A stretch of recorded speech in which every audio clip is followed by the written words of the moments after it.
This is Jennifer Zeller, and thank you for joining me for another edition of Tell Me More.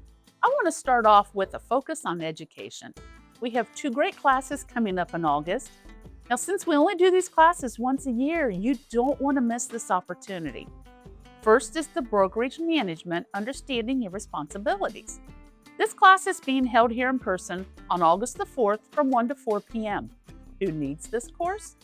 Principal brokers, management level licensees, broker or agent, associate brokers, brokers on deposit, and brokers or managers, even if over 70. But everyone is welcome, as this class is full of important information and will be taught by Ohio Realtors Stephen McCoy and Tiffany Gardner. Our next class is the annual mock trial, the curious case of the contentious commission. Our trial is being held on August 7th from 9 to noon.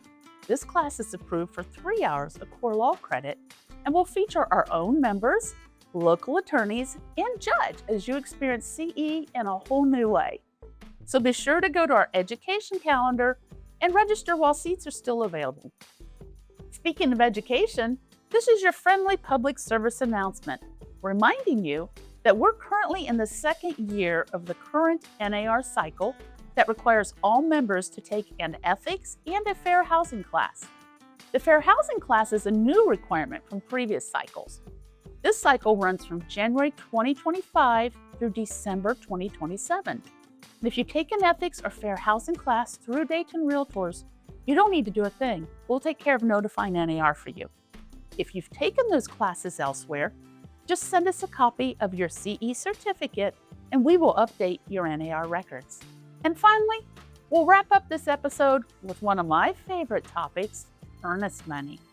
This is still one of the most common questions we get here. I want to talk about non-refundable deposits. Yes, they're legal as long as the buyer and seller both agree to a non-refundable deposit. But as we all know, that doesn't necessarily mean clear sailing ahead.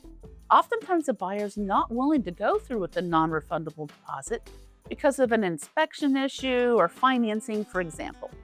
This puts the brokerage in the uncomfortable position between 2 parties.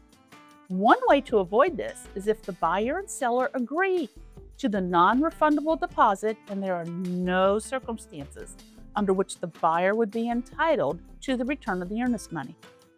The buyer can make the check out directly to the seller. If you do this, make sure that all references in the purchase contract which allow an out for certain circumstances are stricken. If not, you could have a scenario where you have a buyer demanding a return based on a contract provision and a seller demanding the earnest money because another clause states that it's non-refundable. That's it for this month. I hope you're having a wonderful summer, and we will be back for more Tell Me More. Oh! There's the outtake. I know!